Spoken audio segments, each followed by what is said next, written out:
Okay, welcome back to Real Cast Fishing. Your host, Glenn, with the City of Atlanta Fishing Field Team, COAF Field Team on YouTube. And this round, this podcast, we're simulcasting. This is going to be audio as well as video. So I was trying to explain more from the audio standpoint and give some more details. And this round, we're going to be talking about fishing with your kayak. And what do I mean by that versus just straight kayak fishing?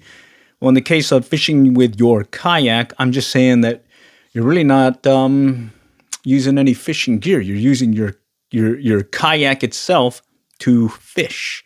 It just happens that you have a rod or a line or whatever else in the kayak with you. So I'll give more details there, and then just give you some key things about fishing with your kayak, especially since this last round where yours truly caught a fish or two. Okay, so let's start out with different ways to fish with your kayak. You can troll. I like doing that, especially since I can get a little workout going on if I don't get anything. And on top of that, you can also jig from your kayak. So you just kind of sit in place and just kind of drift along and let it bounce through the waves and whatnot and see what happens. Let the wind drift and whatnot. So it's mainly just positioning over location. You can use your paddle. If you have a kayak that has its own motor or whatnot, you can do so. Even those fancier ones where you can have some kind of GPS piloting thing that keeps you in one place, that's another thing. So you find your spot and just kind of drop it over and you're just positioning yourself. If you don't have that, you're just using your paddles. And then one that typically works when I don't troll, I switch over to bottom bouncing. Specifically a slab and jig rig that I use with a slight modification to it. Instead of a standard tandem rig or multi-rig setup, I kind of use these uni knots and tie it sabiki style that allows me to keep the different lures, in this case the slab and the crappie jig, from tangling each other. So I'll give you more details there, talk about that, and see where that takes us. Additionally, even go more detail on how I put one of those together. And then on top of that, from a today's catch standpoint, talk about what I caught. It was actually yesterday. In fact, I'm still trying to figure out what I'm going to do with the fillets that I made, or the result of those fish that I caught. There were 15 total, 14 were white bass, and 1 was a crappie. Alrighty, and then from there we can just kind of open things up. So fishing with your kayak. So let's start out with the different techniques. From a trolling standpoint, it's really you put your pole in the rod holder, be it the bow-mounted one, or you can put one on the aft section on your stern, and you're just really just paddling and adjusting as need be your speed, the rate of the turns that you make and whatnot, and just be prepared for a strike. In the case of a bow-mounted one versus a stern-mounted one, from the stern, I typically will add a little bell, zip tie a bell to the rod itself, and that allows me to hear the strike, and I know I can turn and grab it, versus if I keep it a bow-mounted one, I have it right in front of me. And then from there, we'll shift over to bottom bouncing. So in the case of bottom bouncing, that's the case where I cast ahead of me and I let the slab and jig rig hit bottom, and then I start back paddling and allowing the rod tip to twitch. Okay. And while we're here, I think I have some video that I can share to just give you an idea, or at least a precursor to what happened this last round. So let me just open this baby up and see where it takes us. All right, so let's check it out. Wow, it was underneath me.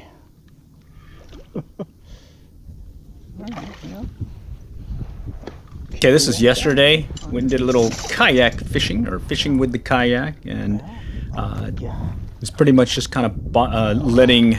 I think I was doing something, setting up a rig and whatnot, and I had the slab and jig rig hanging over the side in the rod holder, and bang, I got some nice sized white bass on.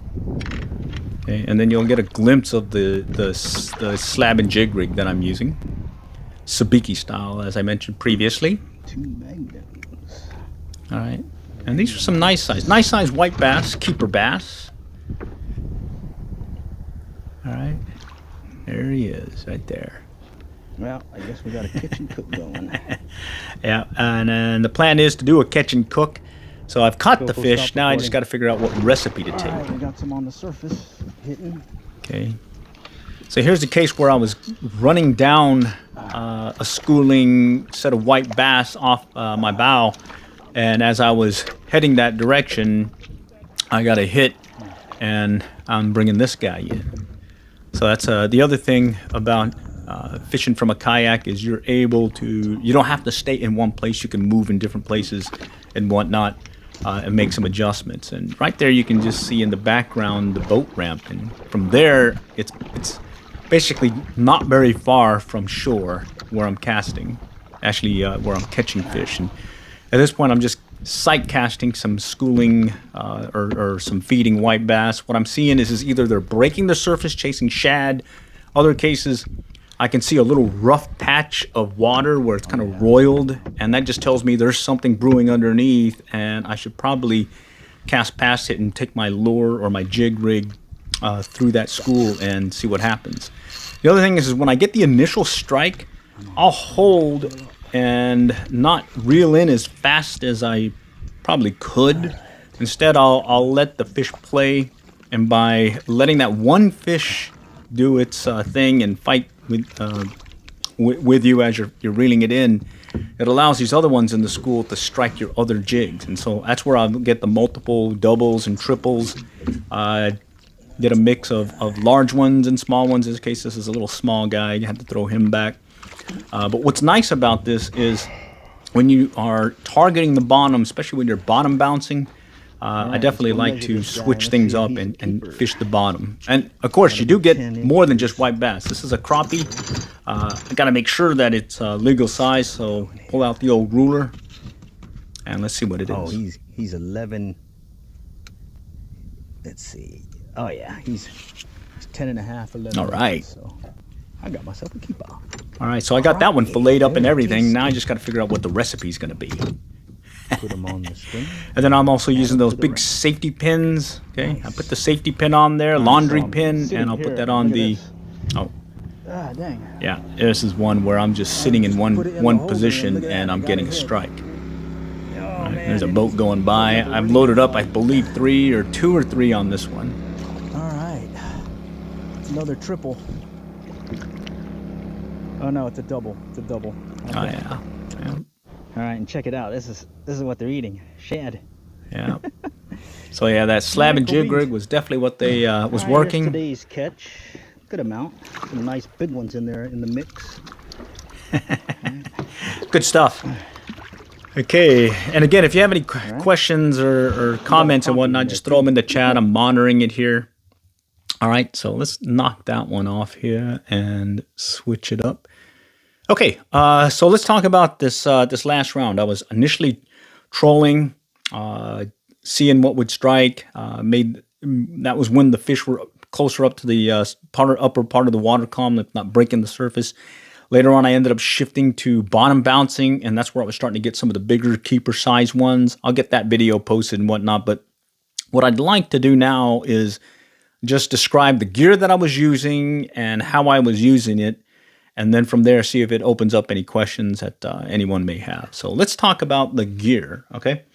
So right here is the old, it's a medium, let's see, pen, it's a pen reel Pursuit, okay? One of the older ones, and an ugly stick. This is a 7-foot ugly stick, and here is a Do-It Molds slab that I poured, and I'm using a single hook right here, okay? And I've added a split shot or a split ring here, so that allows the hook to swing more freely and increase my hookups. And then what's really key is, so the distance between where the slab and the crappie jig is about 18 inches. And what I noticed, I fished it about a foot away. I fished it about 6 inches away. I fished it 2 foot away. And I noticed consistently this 18-inch distance between the slab as the trailing lure, and the crappie jig seem to be the most consistent bite. And then there, about a foot from there, is where I've got a second crappie jig. I used to do 5 total lures. Ever since then, I've really just gone with the slab and 2 crappie jigs. And then when I say I'm tying this sabiki style, what I'm doing is I am using I'm using an uni knot right here, tying it to the lead or the main line, and then I'm jamming it up against a knot that is also on the main line. And what that does is it allows me, if this gets cut off, I can go ahead and re-rig a second one on, or a replacement, and get it tied in under a minute, if not quicker, if I'm on the, if I'm really need to go fast. All right. So that's what I'm talking about, sabiki. I'll get a more detailed video explaining how that works. And then the other thing is, in the rig itself, I will use braided line. All right, this is 65-pound test braided line, and then I've got a snap swivel. And what that allows me to do is if the main line or any of these droppers get hooked up on anything, I can break them off if I get snagged. So I'm pretty confident that if I do get a snag, I can break off, and what breaks off is either one of these lures or pretty much one of these lures. Because what happens is I'll set a perfection loop knot right here that'll attach to the swivel. There'll be 30-pound mono here, and then I'll use 12 or 15-pound mono for the droppers. And so if this crappie jig gets hung up, 2 things will happen. The hook will straighten because it's a wire hook, and I can just straighten it fairly quickly, or it'll break off because this is lighter than the main line. And then the same holds true with the slab right here. This is 12 or 15-pound test, and it's attached with a loop-to-loop connection to the main line. And if it breaks off, all I do is lose the slab, and I just tie in another one again. And then, like I was saying, 18-inch from the crappie jig to the slab is key. That seems to be the most consistent. I got that tip from a local guide over here at our lake. And so keep that in your back pocket. That does seem to be the most consistent. And when you're bottom bouncing, this is actually hitting the bottom. I've done some underwater video from the past where I've gotten just a good view of how this thing works. And this will be dragging bottom, and you'll see some fish chase it, look at it, and then after a while they'll just look at the other crappie jig up here. All right, and that's where I was getting those multiple hookups. Okay, and let's see. Let me go to the particular lures I was using. Okay. All right, so I'm in that kayak, and a lot of times I'll if I'm going light, I'll have the gear in my life vest. But most times when I'm slabbing, jig rigging, and bottom bouncing, I'll just specifically bring this one tackle box that has all the extra gear that I need, and then the only thing that I'll have in my pocket is a tape measure, so I can make sure I've got the legal limit size of a particular fish. And then I'll have a multi-tool, have a knife on there and pliers built in, and it's all right there in front of me so I can grab it as need be. And you'll see in some of the videos that I'll post where it's just right there. And then from a jig standpoint, or not jig, but from a slab standpoint, you can go with your commercial bomber lures. That is a slab setup. I've used those. And then I also, since I got a do-it mold that can make these out of lead, and I just add in the hook, I just make these, and I'll just throw on an eye there. You can paint it on, or I got one of these little hobby eyes that I'll put on here, and that seems to work.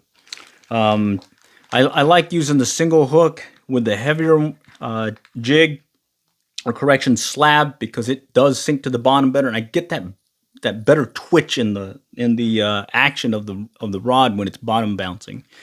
I will go with a smaller size one. All right, this is the smallest one that I pour, and it's got a little treble hook on there, and I'll actually get more strikes on this if I'm trolling in the upper part of the water column. But when I start bottom bouncing, it just takes longer to hit the bottom, and then a lot of times I'm snagging because of that treble hook. Okay. The other thing is I do keep either some weights or this other slab, okay? And I won't put any hook on it. Instead, I'll just leave it as is, and I'll use this sort of a weight and attractant because I really want the fish to hit the crappie jigs that are leading in the sabiki rig style that I showed earlier. All right. From a crappie jig standpoint, when I'm initially starting out, I will have two different colors. Okay. So I had this one in that one video that I just showed, and when I went fishing yesterday, so chartreuse and white above, and then I was using a black and chartreuse one below, and it was funny. I was getting a lot of white bass, and down here on this one, I was getting a lot of yellow bass with this one, and they were smaller on the yellow bass side. Okay. Once I saw that it was consistent, and then there was at one point where I got broken into where it broke off. I went ahead and retied and just went with both the chartreuse and white. All right, FBI bottom. Hey, welcome back. That's the bait I always use. All right, excellent. And as I was saying, I tie it sabiki style. So this is what I'll do. I'll pre-rig several of these. So it's just got a short loop on the, or a short section of mono on the crappie jig. And if one of these breaks off, let me grab it here.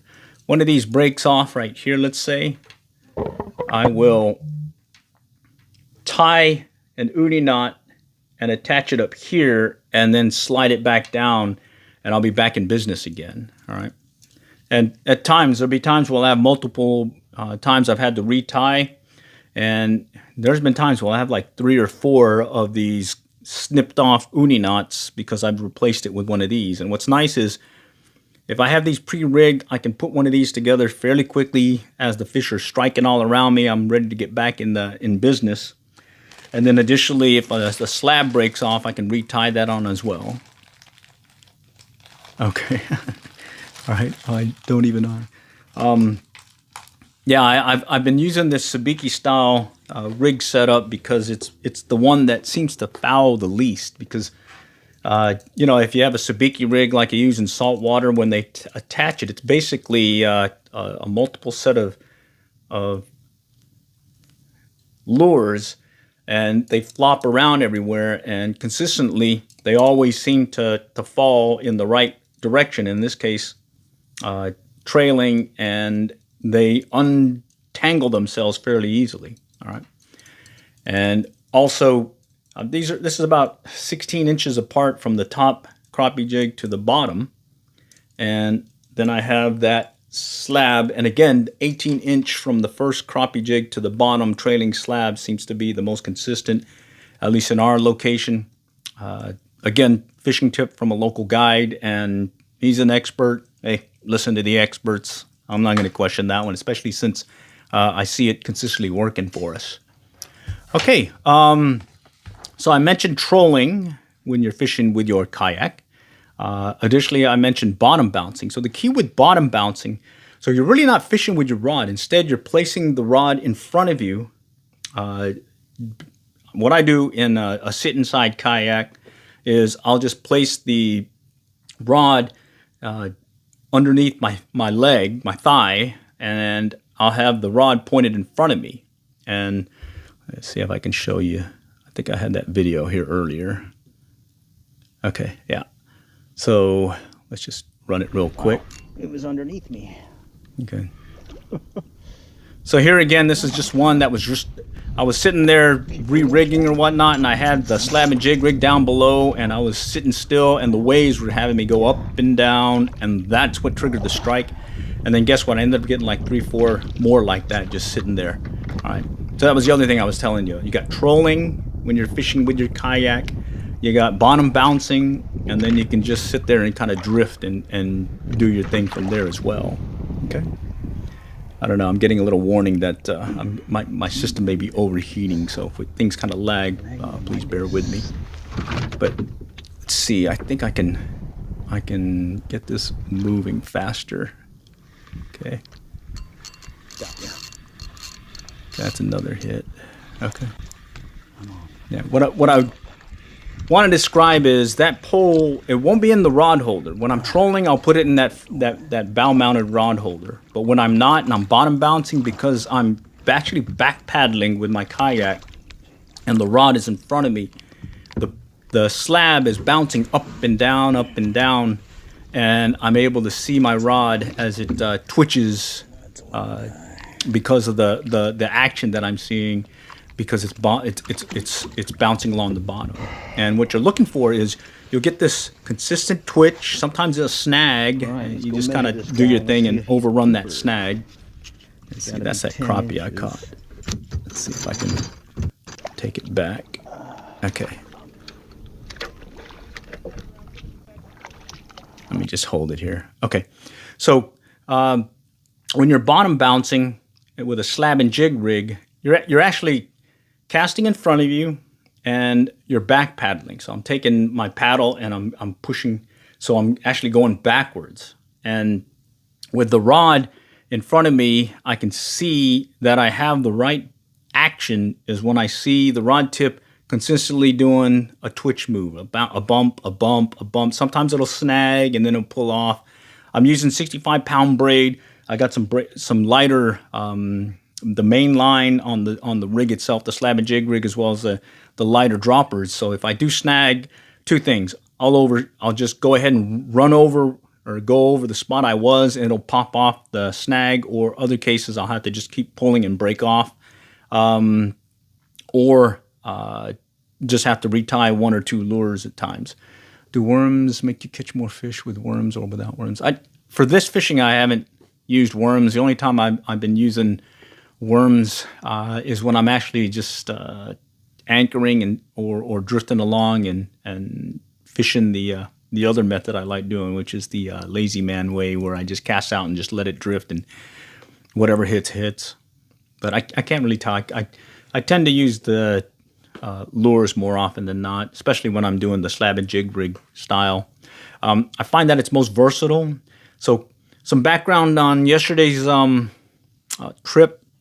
Made it to the local lake. I could see a lot of activity on the surface initially, and then I saw some really good shad activity in the shallows, as well as in this one cove where another individual or another group was catching some nice white bass as well.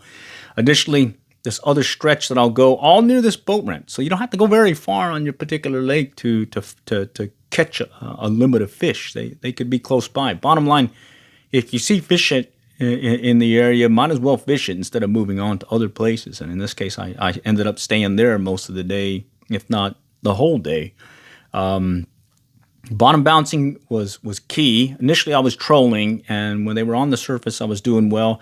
And then other times, I'd be trolling or doing the bottom bounce, and I'd start seeing a school breaking the surface. So immediately at that point, go ahead and stop, reel in, and cast out to that school. Make sure you overshoot it and whatnot, and hold on. You might get a bite or two, and then again, hold on and don't bring in that first fish in right away. You want to try getting some of those multiple hookups. Since they got three lures, might as well put two more on while you're bringing it in. All right, and then the other thing is there's been times, especially with a kayak. So I've gone out with my John boat. It's got a little 2.5 horsepower kicker motor. And even when I put it at its lowest speed to try trolling and bottom bouncing or just trolling at the speed, I'm going way too fast still.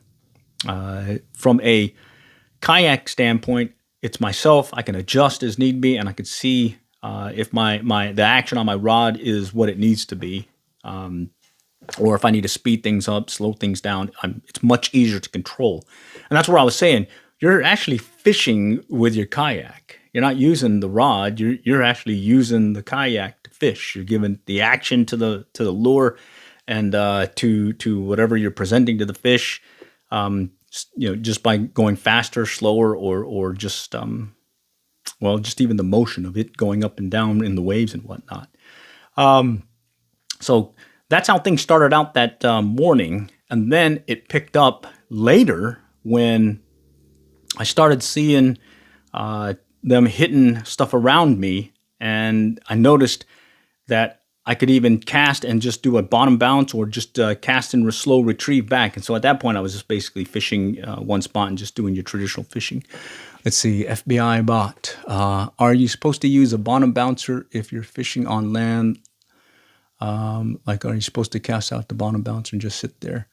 Let's see. When I'm fishing from shore, I call it surf casting without the surf. I'll go to a windy point on the lake, take out my surf casting gear. I've got several good sized surf casting gear. I actually put like a 3-ounce weight on there, and I've got these Penn Squall 15s that I can cast for distance big time, and I'll just cast that out and reel it in. And when I say bottom bouncing, you're just letting it hit the bottom, that weight, and just kind of drag it along the bottom, and you'll wait for that strike. You got to be careful though. If it's really brushy, you may lose a lot of gear. If it's rocky, you may lose a lot of gear. The key is try using either a bank sinker or torpedo sinker. Outdoors with Sawyer. Hey, how's it going? Just talking fishing. Ben Burkham. Is it smart to buy a kayak for pike? I'm not sure about kayak for pike. I do like fishing with a kayak. I do have a John boat, and I kind of lost the desire for a bigger boat, because what happened is I took the advice from, I think he's the Key West kayak fisherman, that channel. I follow his channel, and he's got some great information on kayak fishing. And one of the key lessons learned from him is buy the kayak that you're going to use. And that could be for different reasons. For me, the kayak that I'm going to use is one that's lightweight, that I can load on the fly. So I do have 2 other kayaks that my family uses. One's a little small sit-on-top one that I use for just kind of playing around on the beach when we're on the coast. And then we've got another, the Pelican 100. That's more of a barge, basically. It's very stable. I can stand on it, not. That one is more of, I'm just going to be sitting in one place and fishing, versus moving about and trying to be more portable and whatnot, or mobile. So the kayak that I tend to use day in, day out is the old Heritage Featherlight kayak. This is the one that was made before they were bought out by Lifetime Fitness. It was made in Providence, Rhode Island, and back then when they were making them, they'd go in about 32-ish, 34-ish poundage. That said, it's light enough that I can pick it up onto my shoulder one-handed, all right, and take it from the boat, or from my vehicle down to the boat ramp without having to back in there. Let's see, and Xander. I'm not sure what Xander is. Sorry. All right. So we're talking the gear that I was using the other day. One thing that I do make a change, or at least a slight adjustment to, is like in this rig right here. This is using an old Penn Pursuit spinning reel with that 65-pound braid. But when I go to a bigger lake, it's Lake Texoma up the road from us here in the city of Allen, I'll shift to, again, I'll have that 65-pound braid, but I'll put on a bait caster. All right, this is just one that I picked up from Cabela's. It's a Shakespeare combo, and I believe it's the same size as the 7-foot ugly stick that I have.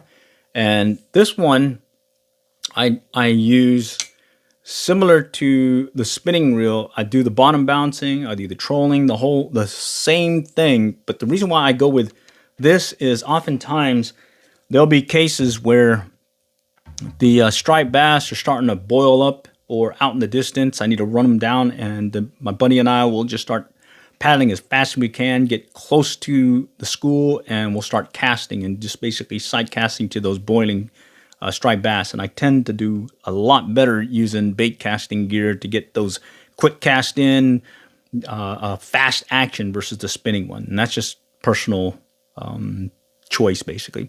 Other thing with the kayak that I noticed compared to the John boat with that motor is I can actually get very close, if not right into the school of even striped bass, white bass, without spooking them or driving them down below. So that's the other thing why I like having a kayak available is I can get close to a school without bringing it down because I've scared them off.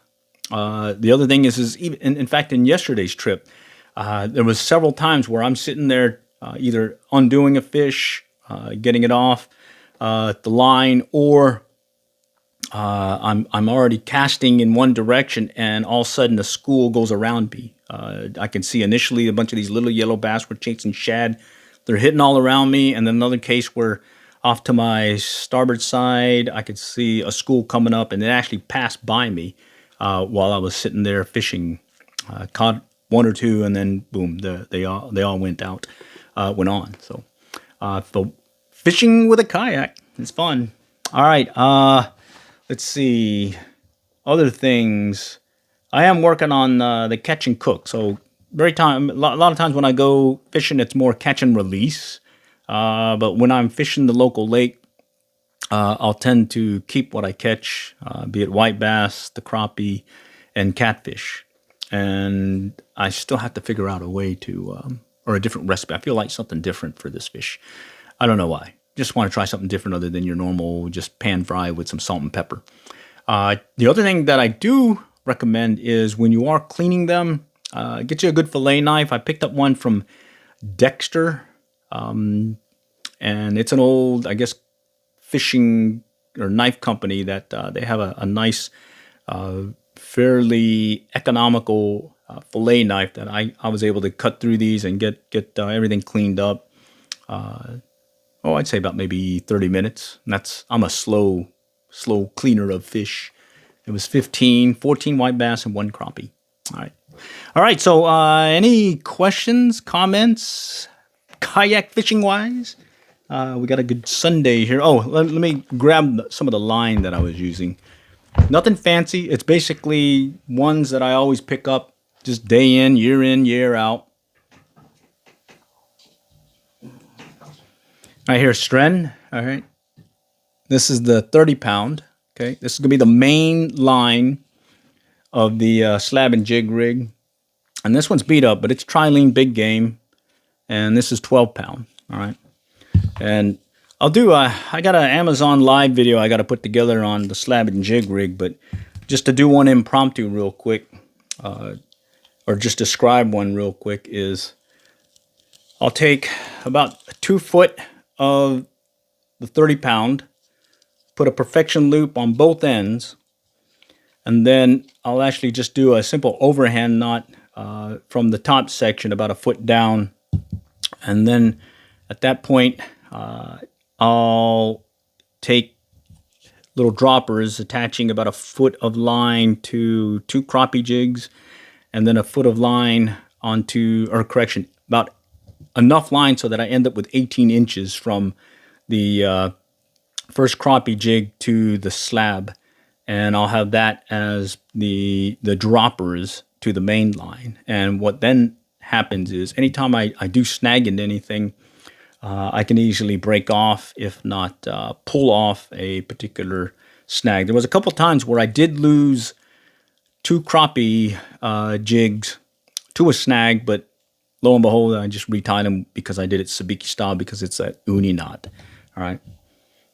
And let's see. Wonder, you guys want to see me put one together real quick? Doesn't take long. We got time. It's Sunday. I think I'm cooking here in about another 2-3 hours. So, hey. Okay. I don't know. I didn't see anything, but here, let me close this out and let me grab stuff to put one together, and we'll just have a little fun on a Sunday. All right. All right. Let me grab some coffee here real quick. All right. Let me take off this. All right. Okay. Bear with me. I'm going to grab the stuff to make a slab and jig rig on the fly. Actually, I usually do this the night before I head out to the local lake. All right, so let me grab some snips.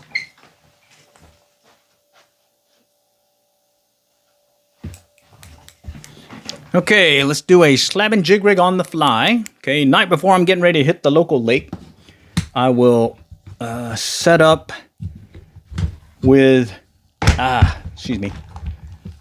with my gear. And in this case, I'm going to go with a slab right here. This is one that I poured using a do-it mold. And I'll go with a single hook because I'm pretty sure I'm going to be doing some bottom bouncing, let's say. So I've got that. And then I'm going to take a crappie jig. Okay. And let's grab this one here. I'm going to grab 2 crappie jigs. One's going to be a darker color than the other. And then once I find out that they are wanting to hit one over the other, I'll switch them out and take off whichever one they're not hitting and kind of increase my opportunity. All right, I'll take roughly 2 foot of the 30-pound mono. Okay, I'm just going to grab a bunch more than I need just to have it a little bit easier to put together. Okay, and I'll do 2 perfection loops. Okay, one on each end. Right there. I'll do a quick perfection loop right there. All right. I used to do a perfection loop and then a barrel or blood knot to attach the slab portion of it. But I find that doing a loop-to-loop connection, I can quickly switch out a slab if it breaks off, or if I want to go with a smaller size one when I do perfection loops on both sides, or loop-to-loops on both sides, or both ends. All right, so let's just say about 2 foot. Okay, so let's do the other one. Another perfection loop on the end. If you have any questions, just call it out. I'm monitoring the chat. And I do appreciate y'all joining today. It's been a pretty fun day so far. We had a little rain and whatnot, but I've been able to knock out a few honeydews. And then on top of that, I'm going to cook me some of that white bass that I caught yesterday. Kayak fishing, or fishing with a kayak. Okay. All right. So this is using 30-pound mono. Okay. 2 foot length. Loop-to-loop connections using perfection loops on the ends. Okay. So one end is going to be what I attach to the snap swivel that goes to the main line, or the actual line itself. That's going to be that 65-pound braid that I like using. And then I'll take this 30-pound mono, and right about 12 inches from the bottom, roughly, I'm just going to put a simple overhand. I'm not sure if it's a knot. It's just basically just a loop over like so. And that's going to be what I'm going to use to jam the crappie jig, the lead crappie jig, and the trailing crappie jig will be jammed up against, the first one will be up against this knot that I just tied. The next one will be over here where that perfection loop is on the trailing section. Okay.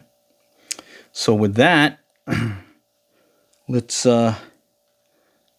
take, this is 12-pound test, but you can use 15-pound test also mono. And let's see, let's go grab that. Okay.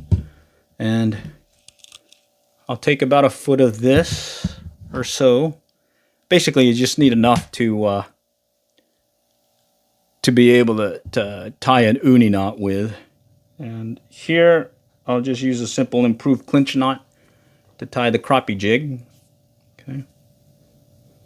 So simple improved clinch knot, you know, the whole 9 yards, 7+ turns, and then loop or put the tail end through the loop, and then the tail end through the loop, and you got yourself a clinch knot, improved clinch knot, like so. I'm not gonna trim it.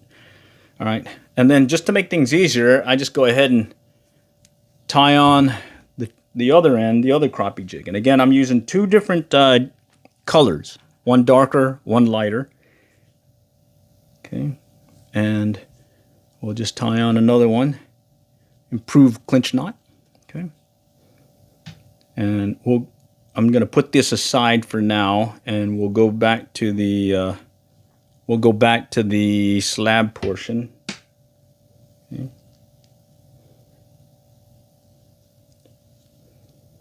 Okay, so there we go. All right, so it should look like so. Okay, we'll just put that aside, and then we're going to take about 2-foot section of the 12-pound mono. Okay, and we'll cut a piece off of that, and I'm going to go to the slab now. And here I'll use another improved clinch knot, or you can also use a trilene knot if you prefer. Either one works. It's your own preference. Just make sure you tie it nice, or you tie it good. All right, so let's get that one on there. All right, bear with me, my eyes are terrible, so I got to kind of peek over my glasses. Okay, all right, and again, I'm not really going to clean that up yet. Okay, so I'm going to kind of roughly go about 18 inches or so right here. Okay, and here I'll just make a double loop surgeon knot, and that'll be my loop-to-loop connection to the perfection loop that's going to be on the main line. Okay, so let's just go get that tied in. All right, there it is. All right, this one I'll clean up just to make things a little bit easier to see.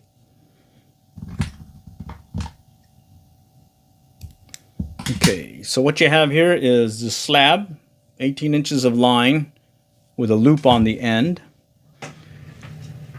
All right, then I have the main line, 30-pound mono with 2 loops on each end as well. And here I'll just take the 2 loops, one with the slab and the end of the perfection loop, or the end of the main line, 30-pound mono, and I'm going to run it through the loop. So I have a loop-to-loop connection, like so. And what's nice is, while I'm out there in the heat of battle, let's say, with the fishies, if this breaks off, I can easily retie it with another loop-to-loop connection right here. Okay, so there is my trailing slab. Okay, so perfection loop on the 30-pound main line, surgeon loop right here on 12-pound mono, 18 inches down, I've got the slab. Okay, that's going to be the slab portion of the slab and jig rig. Now let's go back to the crappie jigs. Okay, so on the crappie jigs, remember how I tied it on both ends of a section of 12-pound mono? Oops, bear with me. For here, all you want to do is bend them in half right here, and then just take your scissor and slice it off here. So you now have 2 equal portions. Okay. Now, I like going with the bottom rig first. Okay. And what I'm going to do is I'm going to tie on the crappie jig, sabiki style, with an uni knot. And I'm going to tie it in above this knot so that when I tighten it, it'll jam back onto this knot. Okay. So let's go do that right now. Okay. And what you want to do, I'll take the darker one. Let me clean up let me trim this real quick. Okay. If you just join, I'm just walking through how I put a slab and jig rig together. Okay. Okay, so I'm above the knot, the perfection loop, that's doing that loop-to-loop connection. I'll just pinch it in between my thumb. Then I'll take the crappie jig. Then I'm going to attach, and I'll run it parallel with the main line now. And I'll make about a 1-inch diameter, maybe 1.5-inch diameter loop. Okay, and I'll do about 4 turns, 3-4 turns on that main line that will secure it in place as an uni knot. So basically it's an uni knot. And what you want to do is hold on to the jig and go ahead and tighten the line forward right here, and still holding on to the main line and then the tag end. Now I'm going to now grab just the jig and pull it down, and see how it jams up against the knot here. And that's the first part, the trailing fly, or correction, trailing crappie jig on my slab and jig rig, okay? And so what's nice about that is I get a break off. All I got to do is trim off the excess and just tie in another crappie jig above that knot. And like I was saying, oftentimes when I'm getting a lot of break offs, but the heat of action is happening, I'm able to get back in the business by just quickly adding one on, trimming this off if it breaks off, and adding another one with an uni knot, and just keep jamming one above each other knot. So it works out pretty good. Okay, so that is the trailing crappie jig. This is the trailing slab. Okay, and they're almost done. So remember that one overhead knot right here that I put just about a foot above the crappie jig, or that one connection there. Let me make sure I'm not tangled. Okay, so let me go ahead and take the lead one, and we're just going to tie it in again. And just picture if in the same case, this is the same thing you're going to do if it breaks off on you, is you're going to, if it breaks off on you, you're just going to go ahead and trim off what broke off, and you're going to just tie in above that knot, okay? And all it is just a simple uni knot, okay? So let me go ahead and show you that one. So all I do is I pinch the crappie jig and main line. I run the dropper parallel to it, and I make about a 1-inch loop right here. And then I tie the rest of the uni knot with 3/4 quick turns through the loop, over the main line and the dropper line. Okay, and then when I'm done, I'm just going to pull on the tag end. So it's going to give me about a 2-inch dropper. And then I'm going to hold on to the main line and hold on to the crappie jig and pull down. And it's going to jam up against the knot. And now I've got the second crappie jig in my sabiki style slab and jig rig. And at this point, I have my rig ready. Okay, bear with me. Okay, let me see if I can stand back a little bit. So there it is. All right, so you can see there's two different color flies. Depending on which one they're tending to strike more than the other, I'm going to change them, and you can see how quickly you can do them, especially if you pre-tie the crappie jig with a section of line. And then I'll have my slab. And again, if the slab breaks off, if I still have enough line, I'll tie in another slab. If the slab breaks off up here at the loop-to-loop connection, then I'll just create another loop, tie in another sabiki, or not correction, slab, and I'm ready to go again. And that is the rig that I set up when I go fishing at the local lake. The other thing is you can troll with it, you can bottom bounce with it, you can jig with it, and oftentimes and not, you really just have to play it by ear and see what the fish are tending to. All right, and then again, the key takeaway is that 18-inch from the slab to the crappie, first crappie jig, all right, is key. When I was fishing it closer as well as further, I didn't get near as many of the strikes that I was getting when I kept it close to that 18-inch mark. All right, so hopefully that was helpful. And you can see it doesn't take much to put one together.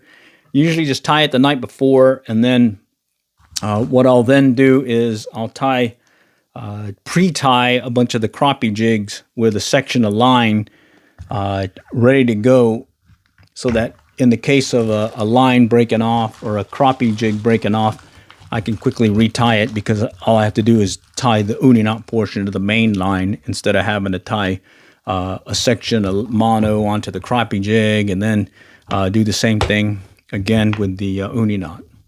All right, so hopefully that was helpful. Let me get this out of the way now. And then if you're not able to pour your own slabs, you can always pick up one, at the local fishing stores and whatnot. I do suggest that you go with a light color as well as a chartreuse color, and then the size. If you're gonna be bottom bouncing more, go get the heavier one. I think it's like the 1.5 ounce one versus the 7/8 ounce versus the half ounce. So, yeah, if you know that, if you're going to be bottom bouncing like a more shallower area, you could probably play it by ear there and see how that goes. But the key is if you see your rod tip twitching like it should, you're using the right gear. Sometimes you just have to add more weight for it to work right. Okay, so I'm not sure if you guys are just joining and whatnot, but I'm going to go ahead and add in what I was showing earlier. Bear with me. Okay. And let's run the video. Wow. It was underneath me. Let me get my headset back on. People want that underneath me. All right. Yeah, so this is the case where I was just sitting in one location and the waves were bouncing me up and down and I got a strike. Okay. Crappie jig, slamming jig rig, you can see, I think at this point I've already switched, so I'm using the same color crappie jig, chartreuse and white. Earlier I had the black and chartreuse, but then I noticed that, hey, they want the chartreuse and white one more than the other, so hey, switch it out. Let's see, other things to call out. I do have that Railblazer rod holder. That's one in the bow mounted one. I like having that because everything's in front of me. I can see any indications of strikes in one. I'm ready to go. Additionally, I'm wearing some gloves, kayak paddling gloves. They help with, I guess, blisters and whatnot, but at the same time, when you are grabbing a fish and whatnot, it's got a little leather pad on the bottom, so it kind of helps you from getting stung or poked by the fish. And then additionally, I do have these hand or arm coverings, so I don't have to worry about putting on some sunscreen and whatnot. Instead, I just throw this on because, hey, it works. It's like 50 SPF anyways.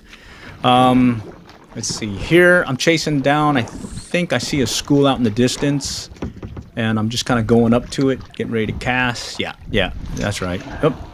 Cast to it.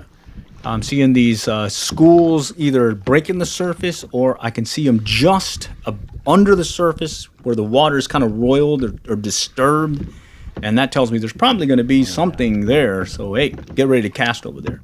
And then, like I was saying earlier in the podcast, a lot of times when you're in a kayak, you can just run up to a school and not put them down. They tend not to be as scared if you show up in a kayak versus one that's motorized, be it motorized boat, motorized whatever. So a lot, and I believe, yesterday I did have one school come up underneath me and just boil up around me while I was fishing. So hey, yeah.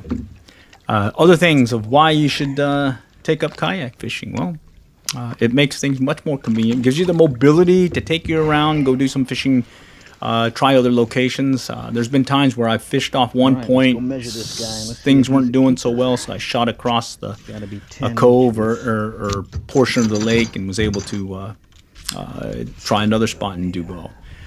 Do bring a tape measure.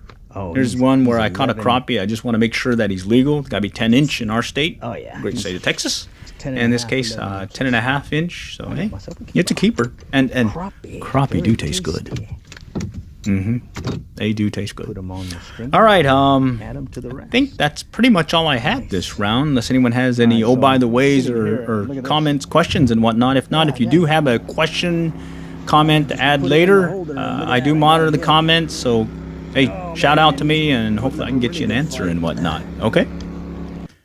All right. So with that, all for now. Next time, we'll catch you all later, and good luck and good fishing.